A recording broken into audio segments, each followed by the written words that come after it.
Olá, seja bem-vindo! Começa agora mais uma edição do Agrotour. No programa de hoje você vai conferir um orquidário com milhares de espécies em Curitiba. Vai ver também como funciona uma criação de carpas e ainda conhecer o fruto que é uma alternativa mais saudável para substituir o chocolate. Tudo isso agora no Agrotour.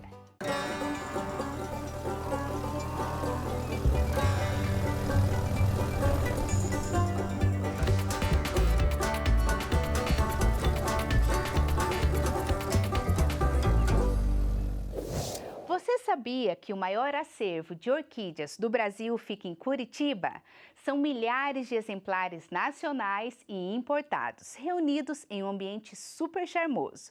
Conheça a Orquidaria Rosita.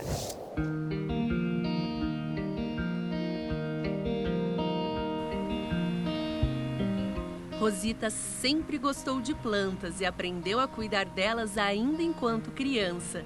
Mas foi um presente que ganhou dos filhos há quase 40 anos que deu início à sua história com as orquídeas. Eu sempre gostei muito de planta, quando era criança já, mas a história da orquídea começou com um presente que meus filhos me fizeram há 30 e poucos anos atrás, que me deram no Dia das Mães, me deram uma orquídea muito bonita, branca, e que compraram com a mesada que eles ficaram sem comer a semana inteira na escola e compraram para mim. Depois da primeira orquídea que ganhou dos filhos, Rosita passou a ganhar mais e mais dos amigos e da família. Ao longo dos anos, ela montou 5 estufas e chegou a ter 40 mil orquídeas no quintal de casa. Em 2020, ela resolveu abrir este espaço para compartilhar a sua coleção para pessoas que, assim como ela, são apaixonadas por esta flor. As pessoas só conhecem 2 tipos, Cymbidium e Phalaenopsis, que são as que têm a venda mais barata em supermercado, em feirinha. O número de pessoas que já estão interessadas em ter orquídea em casa para cuidar é impressionante em 1 ano e meio. É muita gente. E engraçado que geralmente são as pessoas mais jovens, é gente entre os 20 e os 30 anos que começam a perguntar o que tem que fazer para cuidar, porque mora num apartamento. Então eu acho que é meio que abrir os olhos das pessoas para ver que a natureza vale a pena a gente se dedicar a ela. Na orquidaria estão expostas quase 5 mil flores. Tem orquídeas do Brasil e do mundo inteiro. As mais exóticas vieram de viagens que Rosita fez para fora do país. Mas a maioria da coleção foi adquirida de outros colecionadores. A maioria mesmo são homens que têm orquidários. E geralmente são mais velhos que as mulheres, eles morrem antes das mulheres. E quando eles falecem, geralmente elas põem à venda os orquidários inteiros. Eu comprei, até hoje, 5 orquidários fechados. Além de conhecer orquídeas do mundo inteiro, quem vem aqui também pode comprar um exemplar e levar para casa. Todas elas estão catalogadas em cadernos que a Rosita mantém com muito carinho. Eu tenho 42 cadernos com todas elas catalogadas, as que já deram flor. Eu tiro fotografia, depois coloco no caderno o nome delas bem direitinho. Todas elas são catalogadas. Você pode comprar uma orquídea, sem flor, mas elas têm a fotografia delas, a flor delas está no vasinho e em cada uma diz o mês que ela vai dar flor. O espaço onde hoje fica a orquidaria era um terreno baldio. Um projeto arquitetônico moderno e sustentável deu vida nova ao local.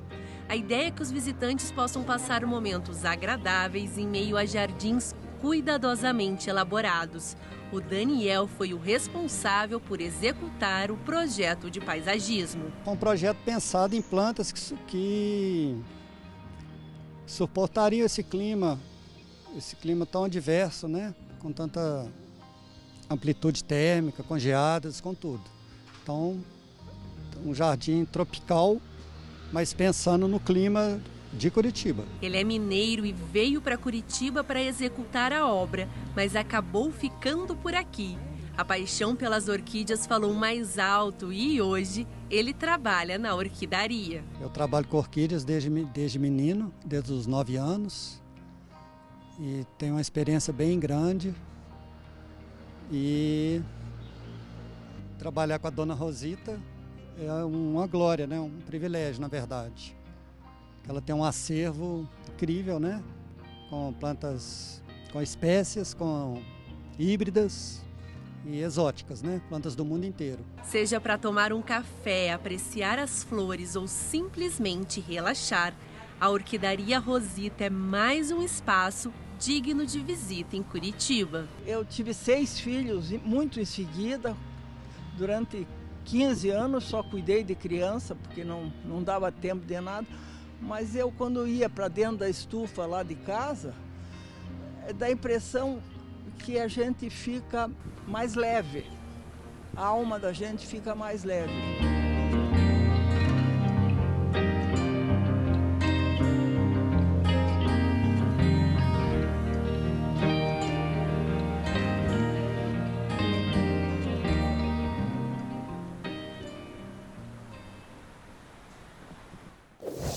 O Ministério da Agricultura, Pecuária e Abastecimento reconheceu o Oeste do Paraná como polo regional de inovação e tecnologia para o agronegócio. O título vai impulsionar ainda mais o crescimento do agro na região, melhorando a produtividade, fomentando a criação de startups e a realização de pesquisas. Esse é o 3º polo criado no país. O primeiro foi em Londrina e o segundo no Cerrado Mineiro. Também no Oeste do Paraná, em Medianeira, o Ministério da Agricultura anunciou um investimento de cerca de R$300 mil para o Laboratório de Alimentos na UTF-PR. Agora a gente vai dar uma olhada na Agência Estadual de Notícias. Emissão da nota fiscal eletrônica para produtor rural é obrigatória desde 1º de janeiro. A medida vale para produtores de todo o Paraná, em operações interestaduais e de comércio exterior. No ano passado, a emissão de nota fiscal só era exigida para agricultores com faturamento anual superior a R$200 mil. Agora, independe do valor. A novidade ajuda no combate à sonegação de impostos e incrementa a receita dos municípios. Todo o processo de emissão de nota fiscal é feito exclusivamente de forma online. No site da Agência Estadual de Notícias, você confere os detalhes e os telefones para contato em caso de dúvidas. Se você está curtindo o programa de hoje, não sai daí. A gente vai para um rápido intervalo, mas volta já já.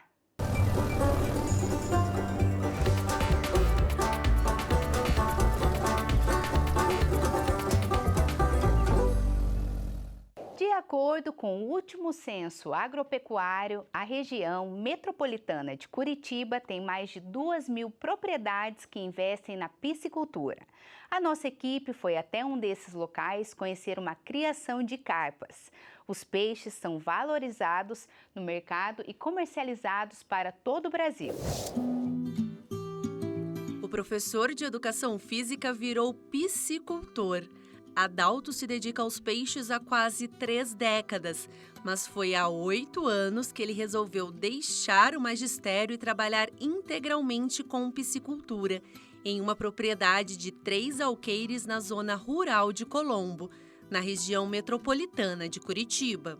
Fui morar no interior, eu sou professor, fui trabalhar no interior e lá eu conheci um técnico em piscicultura. E nós conversando, ele disse que precisava de ajuda para fazer umas desovas.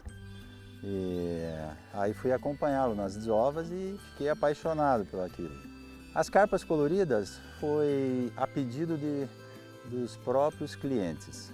Nesta propriedade, o Adalto comercializa mais de 20 espécies de peixes.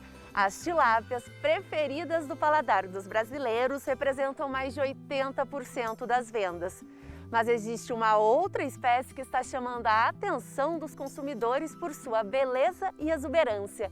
Na última safra, o piscicultor comercializou mais de 5.000 carpas coloridas, um peixe ornamental muito utilizado para embelezar tanques, lagos e aquários.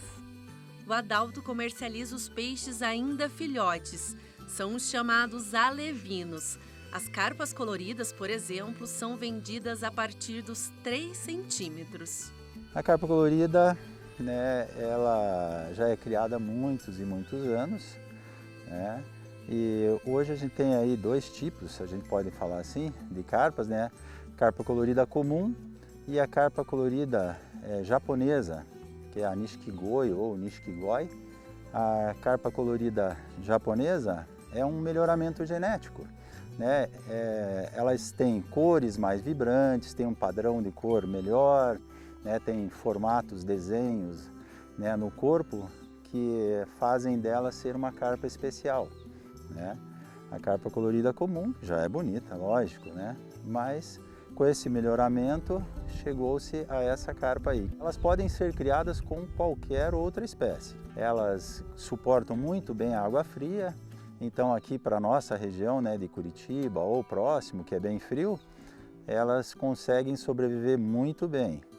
Essas carpas coloridas, principalmente essas especiais, né, as Nishikigoi, o ideal é dar rações específicas para elas manterem a cor, né, esse padrão de cor bonito, certo? Mas elas aceitam qualquer tipo de ração, comem insetos, minhoca, elas sugam o plâncton que tem nos lagos, então é fácil, né, de alimentar esse peixe.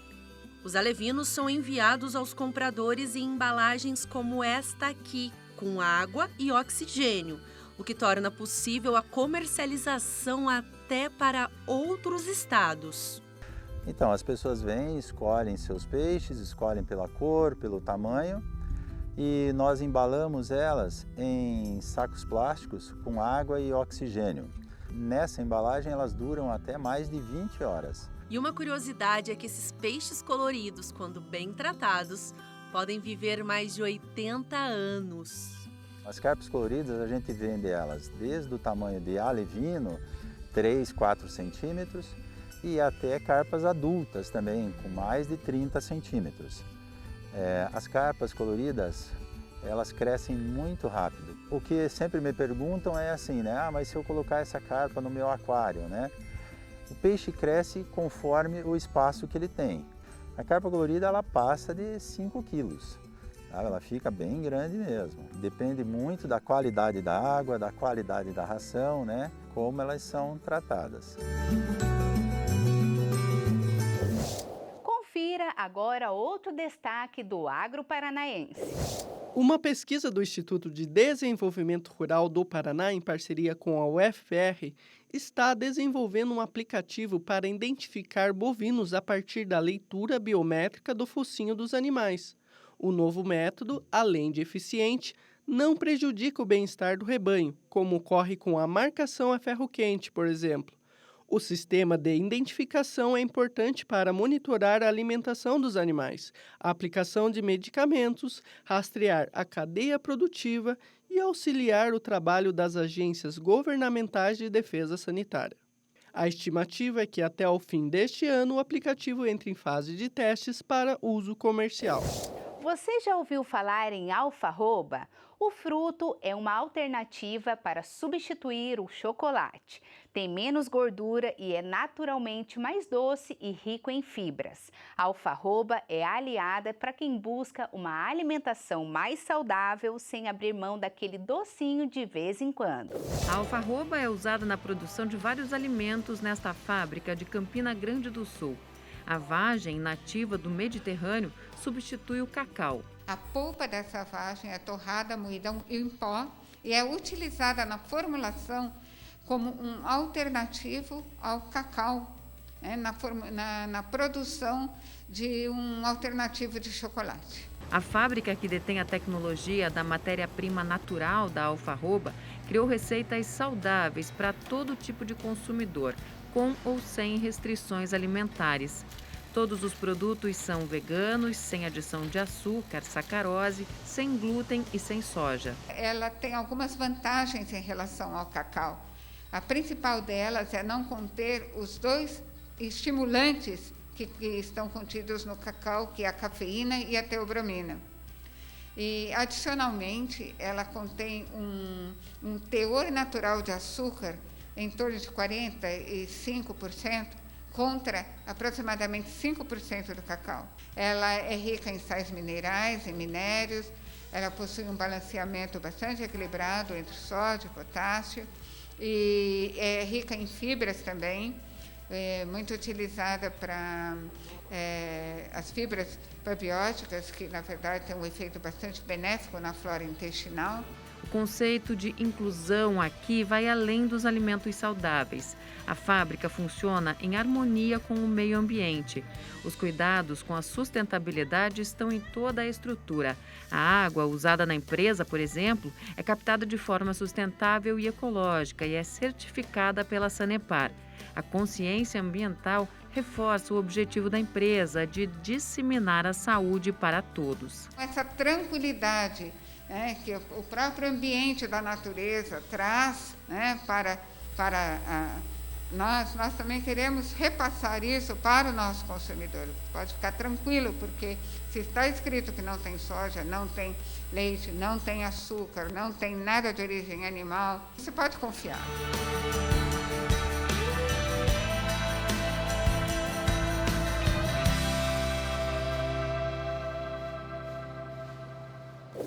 O AgroTour de hoje fica por aqui, mas você pode continuar nos acompanhando nas redes sociais.